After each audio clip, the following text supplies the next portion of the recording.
Aujourd'hui, si vous tapez le nom de domaine Mortis dans votre barre de recherche, vous aurez simplement une page d'erreur, une simple page vous indiquant que vous n'êtes pas en mesure d'atteindre le site. Mais il fut un temps où taper mortis.com avait un résultat très différent au début des années 2000. Internet était rempli de sites étranges avec des utilisateurs qui les documentaient, comme la tristement célèbre histoire de la cigale 3301 qui a gagné en popularité en 22 ans. Les utilisateurs étaient désespérément à la recherche du prochain grand mystère du web, les joueurs à la recherche de leur prochain jeu, mais Mortis.com était un peu différent. Il s'agissait d'une suite intentionnelle d'énigmes complexes qui conduisaient les joueurs d'un endroit à un autre, les récompensant au fur et à mesure qu'ils avançaient. Mortis.com reste un mystère qui ne veut pas être résolu pour des raisons qui seront abordées dans cette vidéo. N'oubliez pas de vous abonner, de liker cette vidéo, et puis nous, on est parti. Générique.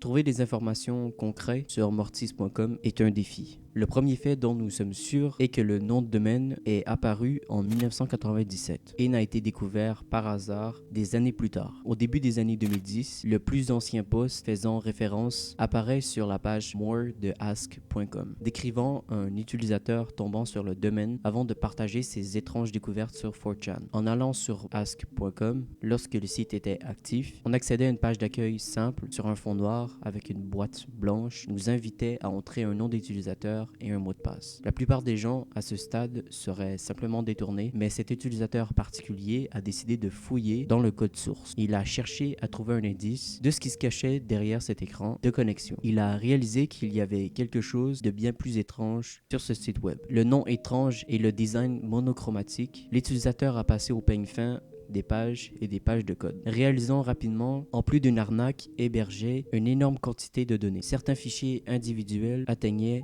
39 gigas et la quantité totale des données hébergées sur le site était de téraoctets. Pour vous donner une idée, 1000 gigaoctets, ça équivaut à 1 téra. À la fin des années 90 et au début des années 2000, il s'agissait d'une quantité massive de données à héberger sur un site web, bien plus que ce dont la plupart des individus auraient jamais besoin ou pourraient même se permettre. Par exemple, en 1998, Walmart, c'est une sorte d'équivalent à Carrefour si vous préférez, a fait parler de lui pour avoir fait passer son serveur de traitement de 7.5 téraoctets à 24 téraoctets, ce qui devrait vous donner une idée de la valeur de téraoctets à la fin des années 90 et même aujourd'hui. Le stockage d'une telle quantité sur un site web est largement impraticable pour les consommateurs ordinaires. En 1997, il était pratiquement impossible qu'une seule personne stocke autant d'informations. L'accès à Internet par ligne commutée était encore la norme dans la plupart des foyers et le processus de téléchargement n'était pas comme aujourd'hui, il était terriblement lent, même sur une ligne T1. Quelque chose semblait bizarre ici, quelque chose semblait se cacher dans cet étrange site web. L'attrait de l'arnaque mortis.com était doublé. D'une part, l'URL évoque des images de mortalité, mortis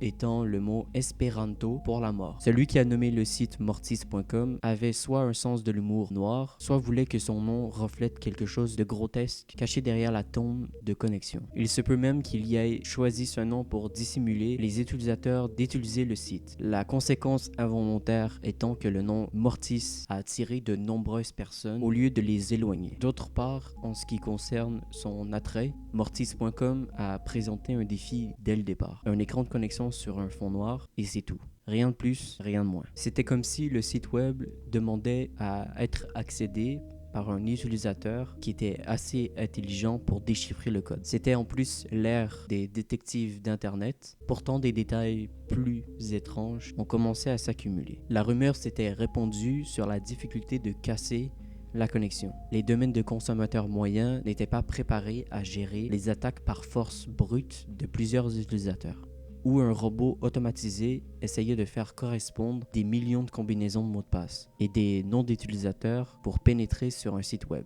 Mortis.com a résisté à ces tentatives et aucune des dizaines de tentatives effectuées par différents utilisateurs n'a permis d'aboutir. Les développements et la résolution du mystère de Mortis ont été douloureusement longs. Ce n'est que des petits bouts qui disparaissaient lorsqu'ils ne menaient à rien, ou étaient confirmés comme étant des canulars. C'était d'autant plus difficile qu'à mesure que l'intérêt pour le site grandissait, de plus en plus des faux messages apparaissaient. Des utilisateurs affirment s'être connectés pour trouver tout ce qu'ils voulaient, des fichiers musicaux, de vidéos, de snuff movies, en passant par des documents gouvernementaux classifiés. Parmi ces canulars, une petite étincelle est apparue dans l'obscurité. Un certain Thomas Ling. Toute information claire sur Ling était difficile à vérifier, même son existence. Une série d'indices qui ont conduit certains utilisateurs à supposer que le nom de domaine a été enregistré sous le nom de Thomas Ling le 14 novembre 1997. Cela leur a permis également de valider une vingtaine d'autres sites web sous le même nom et la même société d'hébergement. Et ce qu'ils ont trouvé était inquiétant. Tout d'abord, les utilisateurs de Cthulhu.net, ils ont affirmé qu'ils dégageaient une sensation étrange, similaire à celle de WSJ.com. Une fois de plus, il s'agit d'une seule page d'accueil, mais elle ne demandait pas d'informations de connexion sur un fond complètement noir.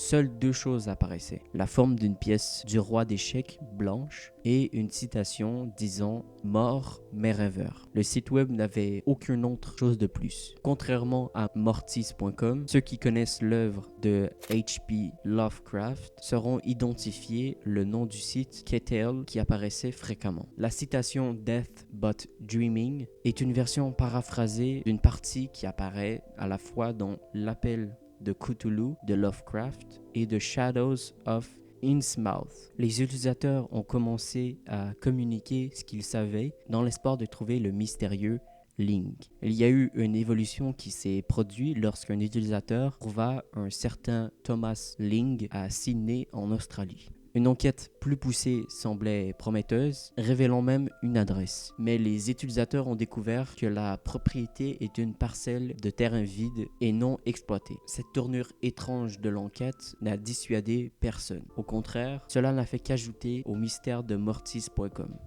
De nouvelles pistes sur le nom de Thomas Ling mènent à des entrepôts vides dans des régions reculées du monde entier. Un peu plus de travail de détective a même permis de trouver un numéro de téléphone, mais personne n'a jamais répondu. Et certains des Thomas Ling et des noms associés se sont avérés être des personnes décédées depuis des années, bien avant que le nom de domaine ne soit enregistré. Des utilisateurs ont commencé à essayer de rejoindre les comptes de messagerie associés au serveur. Blair, Igor, Mortis, enfant du chaos. Cependant, il n'existe aucune preuve confirmée que l'un d'entre eux ait jamais répondu. Les utilisateurs ont commencé à passer au peigne fin les informations sur les autres sites web associés. L'un d'entre eux était un site web qui existe encore aujourd'hui pour l'entreprise Patchwork. Un autre site concernait les plombages dentaires. Les plombages dentaires pointent vers Thomas Ling travaillant comme dentiste à San Francisco. D'autres ficelles mènent à un Thomas Ling travaillant comme avocat ou à un expert en sécurité travaillant dans une entreprise haut de gamme.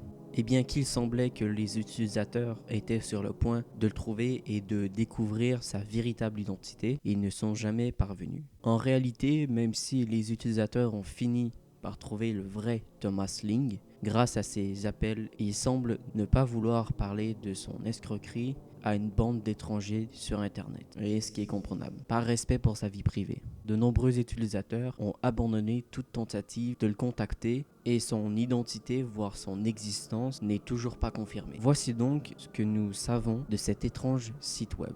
En 1997, sans aucun doute, le nom de domaine Mortis.com a été enregistré sous le nom de Thomas Ling. Qu'il s'agisse ou non de son vrai nom, elle utilise les mêmes détails pour enregistrer 24 autres sites web sous le réseau d'enregistrement de domaine Peer Network, le serveur étant situé à Philadelphie. La discussion la plus éloignée que j'ai pu trouver sur le mystère de Mortis.com provenait des forums 4chan dédiés à la discussion de la technologie. Certains messages de ce fil de discussion renvoyaient à des mentions plus anciennes sur Mortis.com, sur d'autres sites web et forums. Mais comme le nom de domaine lui-même ont été effacés des moteurs de recherche. 2011 est probablement aussi l'année où Mortis mortis.com a été supprimé. Bien qu'il soit difficile de déterminer exactement quand, grâce à la plupart des sources en ligne ayant disparu en 2013, après des années d'enquête intermittentes, le mystère mortis.com est à nouveau évoqué sur les forums 4chan dédiés au paranormal. Il faut dire que c'est important car bien que 4chan ne soit pas exactement ce que l'on pourrait appeler une source crédible, l'escroquerie mortis.com pourrait être quelque chose de bien plus innocent que son nom ne laisse entendre. Cela pourrait aussi expliquer pourquoi de nombreux sites web ont été fermés en même temps. À votre avis, qu'est-ce qui se cache derrière tout ça?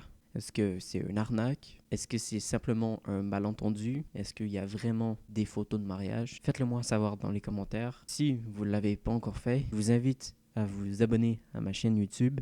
Et puis je vous invite à liker cette vidéo. Nous, en attendant, on va se retrouver pour une prochaine vidéo. Prenez soin de vous, à bientôt.